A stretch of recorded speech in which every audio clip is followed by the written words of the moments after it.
Hey everybody, John Link here. So let's talk about this market for a moment. We really haven't spoken much about it lately, but we're in the middle of like a melt up, right? So it's going up, up, up since, particularly since March 30th.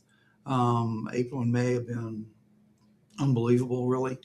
And so what that really tells us, if we think about it, is the market has kind of decoupled from the war and all that stuff in Iran.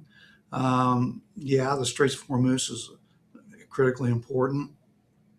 Getting to a deal with Iran is important, but the market is forward looking, right? So what it's saying is, look, once we get this stuff lined out, you know, everything else is really looking good. As a matter of fact, corporate earnings are great. The consumer is great. We hear some negativity regarding inflation.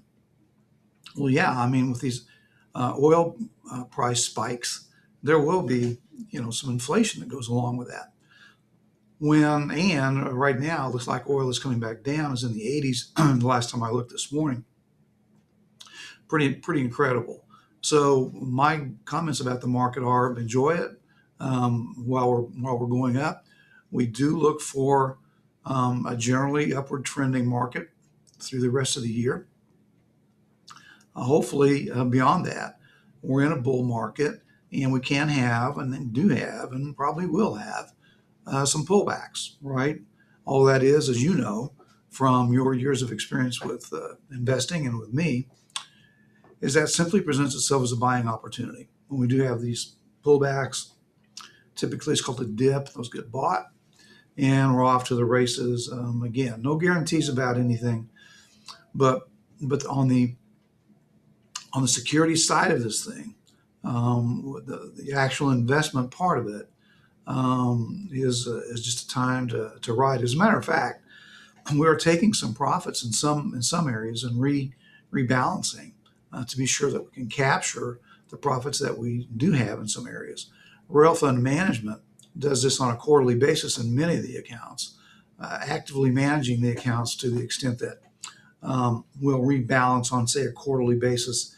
Some strategies look at individual investments on a 60, 90, 120 day basis. So actively managed. So again, what I would recommend, what I'm talking about, is just hanging in there, continuing to enjoy the upside. These reports that you get will continue to reflect, I think, some positive news. Now, again, when we have a pullback, and we will, it's just a buying opportunity. In the meantime, just keep on cranking. I appreciate you guys, and nothing new to report here, except I just wanted to touch base on this to be sure that we're all kind of singing out of the same hymnal, so to speak, knowing that, believing that anyway, that things are quite positive. We hear negatives in the news, particularly about inflation. It's different than the inflation we had previously, and I think we'll course correct, hopefully sooner rather than later, as well as those gas prices at the pump. Call me if you need me. Thanks.